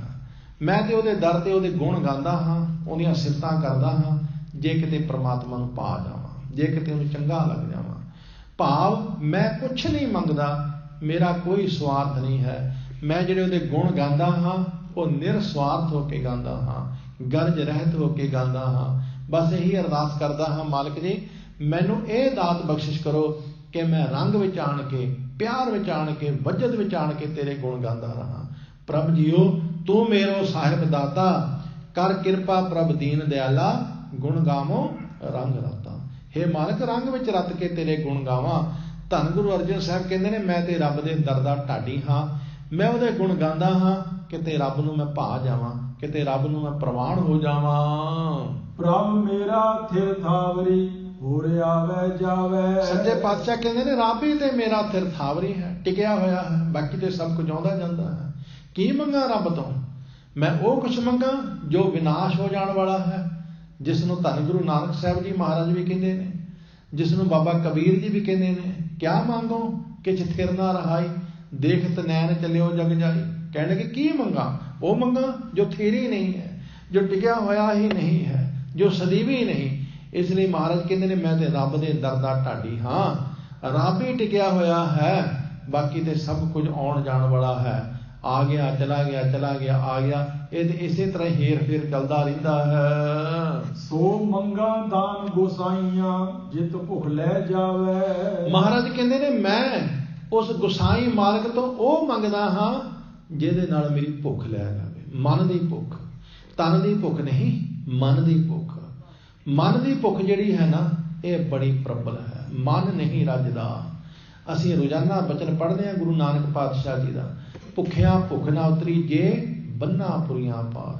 महाराज कहते ने सारिया पुरियां दे 14 पुरियां दे पदार्थ बन के रख लईए ना कोल, भाव 14 पुरियां दे पदार्थां ते काबज हो जाइए, फिर भी मन कहता जे कुछ नहीं है तेरे कोल, फिर भी भुखा। कहते ने एक महात्मा गया, एक राजा गया महात्मा दे कोल, कहने लगा महात्मा जी बहुत कुछ है, बहुत कुछ है, पर नहीं है एक रजीवा नहीं है, जे नहीं है एक सबर नहीं है। ਇਹਦਾ कारण की है? ਇਹਦਾ की कारण है? फौजा ने धन दौलत है, मान सत्कार है, सब कुछ है, पर रजेवा क्यों नहीं, तृप्ति क्यों नहीं? महापुरखा ने आख्या जवाब तेन मिल जाएगा, पर वो वास्ते तेन कुछ करना पेगा। तो तू किंतु परंतु ना करी, सवाल जवाब ना करी, बस जो कहांगे चुप करके करी जावी, तेन आप ही तेरे सवाल का जवाब मिल जाना। कह लगा जी 7 वचन। महापुरखा ने एक बाल्टी दी, कह लगे जा पानी की भर के लिया खूह चो। वो बेचारा गया सवेर तो लेके शाम तक लगा रहा, बाल्टी भरे ही ना, थक गया हार गया, वापस आया। कहने लगा महापुरखो पहले सवाल नालों हुण आ सवाल ज़्यादा महत्ता रखता है, ये पूछना जरूरी है, पहले सवाल का जवाब ना भी दोगे तो चल जाएगा। महापुरख कहने लगे दस। कहने लगा जी तुसीं मैनूं बाल्टी दी है तो थल्ला ही है नहीं, ये तो भावें मैं कई युग भरांदा रहा खूह, ये तो भरनी ही नहीं। महापुरखा कहणगे बस यही तेरे मन की हालत है, तेरा मन वो भांडा है जिन्हों थल्ला ही नहीं तो भरी जाओ, भरना ही नहीं है कदे भी। साडी आ हालत है, सहत खट्टे लख के उठता आवे, तृप्त ना आवे, माया पाछे पावे, अनक भोग बिख्या क्या करे, नहत बतावे, खप खप मरै। सारी जिंदगी खप खप बंदा मर जाता, बेईमानियां झूठ छल फरे जो दुनिया के पुठे काम, पर रजदा फिर भी नहीं। इसलिए सतगुरु कहते हैं मैं तो गुरु के पासों वो चीज़ मंगदा जिहदे नाल मेरा मन रजदा है, तो वह किहड़ा है? धन गुरु अर्जन साहब ने बचन कहा बाणी विच, कहण लगे थाले विच तै वस्तु पईओ हर भोजन अमृत सार, जित खादा मन तृप्ति है पाईए मोख द्वार। कहण लगे वो है नाम, वो है सिमरन, जिहदे नाल मन रजदा है। नाम जपत तृष्णा सब बुझी है, नानक तृप्त गाए। धन गुरु अर्जन साहब कहते ने हर भगत खजाना बख्शिया, गुरु नानक किया पसाओ जियो, मैं बहुड़ ना तृष्णा भुखड़ी हों रज्जा, तृप्त अगाए जियो। इस तरह कृपा करते हैं ना प्रभ जियो देवो दर्शन अपना, जित ढाडी तृप्तावे। महाराज कहते हैं हे परमेश्वर वाहिगुरु जी अपना दर्शन दियो, जिहदे नाल मैं ये ढाडी तृप्त जावां, रज जावां, क्योंकि थाडे दर्शन कीतियां ही मैनू तसल्ली आ सकती है, थाडा दर्शन कीते ही मैनू रजेवा आ सकता है। धन गुरु रामदास साहब के बचन तो इत्थों तक ने, कहण लगे मैं तो रब दे कोलों सुरग भी नहीं मंगदा, मुक्ति भी नहीं मंगदा, बैकुंठ भी नहीं मंगदा। कहण लगे दुनिया के लोग ने जिहड़े रब तो आसा रखी बैठे ने कि रब सानू मुक्ति दे देगा, रब सानू बैकुंठ दे देगा। कहण लगे मैं ये बिल्कुल आस नहीं रखता, मैं तो मालिक के दर्शनां दे विच ही रजिया होया हाँ। मैनू रजेवा जिहड़ा मालिक के दर्शनां विचों मिल सकता है ना, वो मुक्ति के बैकुंठां विचों भी नहीं मिल सकता। साहब के बचन ने हजूर कहते ने कि सुरग मुक्त बैकुंठ सब बांछै, सुरग मुक्त बैकुंठ सब बांछै, नित आसा आस करीजै, हर दर्शन के जन मुक्त न मांगै, हर दर्शन तृप्त मन धीजै। कहण लगे भाई रब दे बंदे रब दे कोलों ना सुरग मंगदे ने, ना मुक्ति मंगदे ने, ना बैकुंठ मंगदे ने, वो मंगदे ने रब दा दर्शन। बस रब जी तुसीं सानू चाहीदे हो, बस तुसीं सानू मिल गए, सानू तृप्ति है, सानू रजेवा है, बाकी तो सब नासवान है। इसलिए धन गुरु अर्जन साहब कहते ने प्रभ जीओ देवो दर्शन अपना, जित ढाडी तृप्तावै। हे परमेश्वर वाहिगुरु जी अपना दर्शन बख्शिश करो ਜਿਸ ਤੁਹਾਡੇ ਦਰਸ਼ਨਾਂ ਦਾ ਸਦਕਾ ਇਹ ਢਾਡੀ ਰੱਜ ਜਾਵੇ। ਅਰਦਾਸ ਸੁਣੀ ਦਾਤਾਰ ਪ੍ਰਭ ਢਾਡੀ ਕੋ ਮਹਿਲ ਬੁਲਾਵੇ। ਮਹਾਰਾਜ ਕਹਿੰਦੇ ਨੇ ਜਦੋਂ ਇਸ ਤਰ੍ਹਾਂ ਦੇ ਰੱਬ ਦੇ ਢਾਡੀ ਬਣ ਜਾਈਏ ਨਾ, ਜਦੋਂ ਵਾਸ਼ਨਾ ਰਹਿਤ ਹੋ ਕੇ ਰੱਬ ਦੇ ਗੁਣ ਗਾਈਏ, ਜਦੋਂ ਸਿਰਫ ਤੇ ਸਿਰਫ ਰੱਬ ਦੇ ਕੋਲੋਂ ਪਰਮਾਤਮਾ ਦਾ ਦਰਸ਼ਨ ਹੀ ਮੰਗੀਏ, ਰੱਬ ਦਾ ਦਰਸ਼ਨ ਹੀ ਮੰਗੀਏ, ਦੁਨੀਆ ਦੇ ਝੂਠੇ ਪਦਾਰਥ ਨਾ ਮੰਗੀਏ, ਕਹਿਣ ਲੱਗੇ ਫਿਰ ਰੱਬ ਆਪਣੇ ਮਹਿਲਾਂ ਵਿੱਚ ਬੁਲਾ ਲੈਂਦਾ ਹੈ। ਫਿਰ ਰੱਬ ਦੇ ਦਰ ਤੇ ਸਾਡੀ ਫਰਿਆਦ ਪਹੁੰਚ ਜਾਂਦੀ ਹੈ, ਫਿਰ ਰੱਬ ਦੇ ਦਰ ਤੇ ਪੁਕਾਰ ਪਹੁੰਚ ਜਾਂਦੀ ਹੈ। ਕਿਉਂ? ਕਿਉਂਕਿ ਸਾਡੇ ਮੰਗਣ ਦਾ ਤਰੀਕਾ ਠੀਕ ਹੁੰਦਾ ਹੈ, ਕਿਉਂਕਿ ਸਾਡੀ ਮੰਗ ਠੀਕ ਹੁੰਦੀ ਹੈ। ਸਾਡੀ ਨਾ ਮੰਗ ਹੀ ਠੀਕ ਹੈ, ਨਾ ਸਾਡਾ ਮੰਗਣ ਦਾ ਤਰੀਕਾ ਹੀ ਠੀਕ ਹੈ। ਸਾਡਾ ਮੰਗਣ ਦਾ ਤਰੀਕਾ ਕੀ ਹੈ ਕਿ ਰੱਬ ਜੀ ਤੁਸੀਂ ਮੇਰਾ ਇਹ ਕੰਮ ਸਵਾਰ ਦਿਓ, ਮੈਂ ਫਿਰ ਬਦਲੇ ਵਿੱਚ ਤੁਹਾਡਾ ਇੰਨਾ ਪਾਠ ਕਰਾਵਾਂਗਾ, ਮੈਂ ਫਿਰ ਤੁਹਾਡਾ ਲੰਗਰ ਲਾਵਾਂਗਾ, ਮੈਂ ਤੁਹਾਨੂੰ ਇੰਨਾ ਦਾਨ ਕਰਾਂਗਾ। ਅਸੀਂ ਪਹਿਲੇ ਰੱਬ ਨੂੰ ਲਾਲਚ ਦੇਣ ਲੱਗ ਪੈਂਦੇ ਹਾਂ। ਸਾਡਾ ਮੰਗਣ ਦਾ ਤਰੀਕਾ ਹੀ ਨਹੀਂ ਠੀਕ, ਸਾਡੀ ਮੰਗ ਵੀ ਨਹੀਂ ਠੀਕ। ਅਸੀਂ ਜੋ ਮੰਗਦੇ ਹਾਂ ਅਸੀਂ ਝੂਠ ਹੀ ਮੰਗਦੇ। ਮਹਾਰਾਜ ਕਹਿੰਦੇ ਹਨ ਝੂਠਾ ਮੰਗਣ ਜੇ ਕੋਈ ਮੰਗੈ ਤਿਸ ਕੋ ਮਰਤੇ ਕੜੀ ਨਾ ਲਾਗੇ। ਅਸੀਂ ਝੂਠ ਮੰਗਦੇ ਹਾਂ। ਧੰਨ ਗੁਰੂ ਅਰਜਨ ਸਾਹਿਬ ਜੀ ਮਹਾਰਾਜ ਕਹਿੰਦੇ ਨੇ ਆਪਣੀ ਮੰਗ ਠੀਕ ਕਰੋ, ਮੰਗਣ ਦਾ ਤਰੀਕਾ ਠੀਕ ਕਰੋ, ਪਰਮਾਤਮਾ ਤੁਹਾਨੂੰ ਆਪਣੇ ਘਰ ਵਿੱਚ ਬੁਲਾ ਲਵੇਗਾ। ਤੁਹਾਡੀ ਪੁਕਾਰ ਰੱਬ ਤੱਕ ਪਹੁੰਚੇਗੀ। ਤੁਸੀਂ ਤੇ ਰੱਬ ਤੋਂ ਮੰਗਦੇ ਹੋ, ਰੱਬ ਤੁਹਾਨੂੰ ਆਪਣੇ ਘਰ ਹੀ ਬੁਲਾ ਲਵੇਗਾ। ਢਾਡੀ ਕੋ ਮਹਿਲ ਬੁਲਾਵੇ, ਅਰਦਾਸ ਸੁਣੇ ਦਾਤਾਰ ਪ੍ਰਭ ਢਾਡੀ ਕੋ ਮਹਿਲ ਬੁਲਾਵੇ। ਪਰਮਾਤਮਾ ਆਪਣੇ ਮਹਿਲ ਵਿੱਚ ਬੁਲਾ ਲੈਂਦਾ ਹੈ। ਪ੍ਰਭ ਦੇਖਦਿਆਂ ਦੁੱਖ ਭੁੱਖ ਗਈ ਢਾਡੀ ਕੋ ਮੰਗਣ ਚਿਤ ਨ ਆਇਆ। ਕਹਿਣ ਲੱਗੇ ਜਦੋਂ ਰੱਬ ਨੂੰ ਦੇਖਿਆ ਸਾਰੀ ਭੁੱਖ ਹੀ ਚਲੀ ਗਈ, ਕੋਈ ਦੁੱਖ ਰਿਹਾ ਹੀ ਨਾ। ਕਹਿਣ ਲੱਗੇ ਹੁਣ ਮੰਗਣਾ ਕੋਈ ਚਿੱਤ ਵਿੱਚ ਆਉਂਦੇ ਨਹੀਂ, ਕੀ ਮੰਗਾਂ ਜੀ? ਉਹੀ ਭਾਈ ਨੰਦ ਲਾਲ ਸੀ ਜਿਹੜੇ ਪਹਿਲਾਂ ਬੜਾ ਸੋਚ ਕੇ ਆਏ ਸੀ ਗੁਰੂ ਗੋਬਿੰਦ ਸਿੰਘ ਸਾਹਿਬ ਦੇ ਕੋਲ, ਮੈਂ ਆਹ ਮੰਗਾਂਗਾ, ਮੈਂ ਇਹ ਮੰਗਾਂਗਾ। ਜਿਸ ਵੇਲੇ ਗੁਰੂ 10ਵੇਂ ਪਾਤਸ਼ਾਹ ਜੀ ਦੇ ਸਨਮੁਖ ਆਏ, ਮਹਾਰਾਜ ਨੇ ਆਖਿਆ ਮੰਗ, ਹੁਣ ਕੀ ਮੰਗਦਾ? ਕਹਿੰਦਾ ਜੀ ਹੁਣ ਕੀ ਮੰਗਾਂ? ਤੁਹਾਡਾ ਦਰਸ਼ਨ ਕਰਕੇ ਤ੍ਰਿਪਤੀ ਆ ਗਈ, ਤੁਹਾਡਾ ਦਰਸ਼ਨ ਕਰਕੇ ਰਜੇਵਾ ਆ ਗਿਆ, ਹੁਣ ਮੰਗਣ ਵਾਸਤੇ ਰਿਹਾ ਹੀ ਕੁਛ ਨਹੀਂ, ਕੀ ਮੰਗਾਂ ਹੁਣ ਮੈਂ? ਹਜ਼ੂਰ ਕਹਿੰਦੇ ਨੇ ਪ੍ਰਭ ਦੇਖਦਿਆਂ ਦੁੱਖ ਭੁੱਖ ਗਈ ਢਾਡੀ ਕੋ ਮੰਗਣ ਚਿਤ ਨਾ ਆਵੇ। ਪਰਮਾਤਮਾ ਨੂੰ ਦੇਖਦੇ ਸਾਰੀ ਦੁੱਖ ਭੁੱਖ ਚਲੀ ਗਈ, ਹੁਣ ਮੰਗਣਾ ਸੁਝਦਾ ਹੀ ਨਹੀਂ, ਕੀ ਮੰਗਾ? ਮੰਗਾ ਤੇ ਕੀ ਮੰਗਾ? ਇਸ ਤਰ੍ਹਾਂ ਦੀ ਅਵਸਥਾ ਬਣ ਗਈ ਹੈ। ਸਭੇ ਇੱਛਾ ਪੂਰੀਆਂ ਲਗ ਪ੍ਰਭ ਕਹਿ ਪਾਵੇ। ਮਹਾਰਾਜ ਕਹਿੰਦੇ ਨੇ ਪਰਮਾਤਮਾ ਦੇ ਚਰਨਾਂ ਦੇ ਨਾਲ ਜੁੜਨ ਕਰਕੇ ਪਾਵੇਂ, ਭਾਵ ਕੇ ਪੈਰ ਚਰਨ ਪਰਮਾਤਮਾ ਦੇ ਚਰਨਾਂ ਨਾਲ ਲੱਗ ਕੇ ਸਾਰੀਆਂ ਇੱਛਾ ਪੂਰੀਆਂ ਹੋ ਗਈਆਂ, ਕੋਈ ਇੱਛਾ ਰਹੀ ਹੀ ਨਹੀਂ। ਇਸੇ ਲਈ ਅਸੀਂ ਬਚਨ ਪੜ੍ਹਦੇ ਹਾਂ ਨਾ, ਧੰਨ ਗੁਰੂ ਰਾਮਦਾਸ ਸਾਹਿਬ ਦੇ ਇੱਛਾ ਪੂਰਕ ਸਭ ਸਰਬ ਸੁਖ ਦਾਤਾ ਹਾਰ। ਜਦੋਂ ਇੱਛਾ ਹੀ ਪੂਰੀਆਂ ਹੋ ਗਈਆਂ, ਇੱਛਾ ਰਹੀ ਕੋਈ ਨਹੀਂ ਤੇ ਮੰਗਣਾ ਕੀ ਹੈ? ਮਹਾਰਾਜ ਕਹਿੰਦੇ ਨੇ ਪਰਮਾਤਮਾ ਦਾ ਦਰਸ਼ਨ ਕਰਦੇ ਆ, ਪਰਮਾਤਮਾ ਦੇ ਚਰਨਾਂ ਨਾਲ ਜੁੜਦੇ ਆ, ਸਾਰੀਆਂ ਇੱਛਾ ਪੂਰੀਆਂ ਹੋ ਗਈਆਂ, ਅੰਦਰੋਂ ਰੱਜ ਗਏ, ਅੰਦਰੋਂ ਤ੍ਰਿਪਤ ਹੋ ਗਏ। ਹਾਂ ਹੁਣ ਨਿਰਗੁਣ ਢਾਡੀ ਬਖਸ਼ਿਓਨ ਪ੍ਰਭ ਪੁਰਖ ਵੇਦਾਵੇ। ਹਜ਼ੂਰ ਕਹਿੰਦੇ ਨੇ ਪ੍ਰਭੂ ਨੇ, ਪੁਰਖ ਨੇ ਇਸ ਨਿਰਗੁਣ ਢਾਡੀ ਨੂੰ ਬਖਸ਼ ਲਿਆ ਹੈ, ਜਸ ਗਾਉਣ ਵਾਲੇ ਨੂੰ ਬਖਸ਼ ਲਿਆ ਹੈ, ਸਿਫਤਾਂ ਕਰਨ ਵਾਲੇ ਨੂੰ ਬਖਸ਼ ਲਿਆ ਹੈ, ਵੇਦਾਵੇ ਨਿਮਾਣੇ ਨੂੰ, ਇਸ ਨਿਮਾਣੇ ਢਾਡੀ ਨੂੰ, ਇਸ ਨਿਮਾਣੇ ਜਸ ਕਰਨ ਵਾਲੇ ਨੂੰ ਉਸ ਅਕਾਲ ਪੁਰਖ ਵਾਹਿਗੁਰੂ ਨੇ ਬਖਸ਼ ਲਿਆ ਹੈ। ਕਿਉਂ? ਕਿਉਂਕਿ ਉਹਨੇ ਆਪਣੇ ਵਿੱਚ ਲੀਨ ਕਰ ਲਿਆ ਹੈ। ਅੱਜ ਦੇ ਇਹਨਾਂ ਅੰਮ੍ਰਿਤ ਬਚਨਾਂ ਵਿੱਚ ਸਾਹਿਬ ਨੇ ਸਾਨੂੰ ਇਹੀ ਸਮਝਾਇਆ ਹੈ, ਜਦੋਂ ਅਸੀਂ ਉਸ ਮਾਲਕ ਤੋਂ ਉਹਦਾ ਦਰਸ਼ਨ ਹੀ ਮੰਗਾਂਗੇ ਤੇ ਫਿਰ ਮਾਲਕ ਸਾਨੂੰ ਆਪਣੇ ਦਰਸ਼ਨਾਂ ਦੇ ਵਿੱਚ ਲੀਨ ਕਰ ਲਵੇਗਾ, ਫਿਰ ਆਪਣੇ ਦਰਸ਼ਨਾਂ ਦੇ ਵਿੱਚ ਸਮਾ ਲਵੇਗਾ, ਫਿਰ ਸਭ ਇੱਛਾਵਾਂ ਆਸਾਵਾਂ ਖਤਮ ਹੋ ਜਾਣਗੀਆਂ, ਜੀਵਨ ਬੜਾ ਉੱਚਾ ਸੁੱਚਾ ਹੋ ਜਾਏਗਾ, ਅਸੀਂ ਕਿਸੇ ਦੂਸਰੇ ਦਾ ਵੀ ਸਵਾਰਨ ਜੋਗੇ ਹੋ ਜਾਵਾਂਗੇ। ਜਿੰਨਾ ਚਿਰ ਅਸੀਂ ਖੁਦ ਹੀ ਭੁੱਖੇ ਤੇ ਕਿਸੇ ਦਾ ਅਸੀਂ ਕੀ ਸਵਾਰਨਾ ਹੈ? ਜਦੋਂ ਸਤਿਗੁਰੂ ਰਜੇਵਾਂ ਦੇ ਦਿੰਦਾ, ਤ੍ਰਿਪਤੀ ਦੇ ਦਿੰਦਾ, ਉਦੋਂ ਅਸੀਂ ਕਿਸੇ ਦਾ ਕੋਈ ਸਵਾਰਨ ਜੋਗੇ ਹੋਵਾਂਗੇ। ਧੰਨ ਸ੍ਰੀ ਗੁਰੂ ਅਰਜਨ ਸਾਹਿਬ ਮਹਾਰਾਜ ਦੇ ਅੰਮ੍ਰਿਤ ਬਚਨਾਂ ਦੀ ਵਿਚਾਰ ਆਪ ਜੀ ਨੇ ਬਹੁਤ ਪਿਆਰ ਤੇ ਬੜੇ ਟਿਕਾਓ ਦੇ ਨਾਲ ਸਰਵਣ ਕੀਤੀ।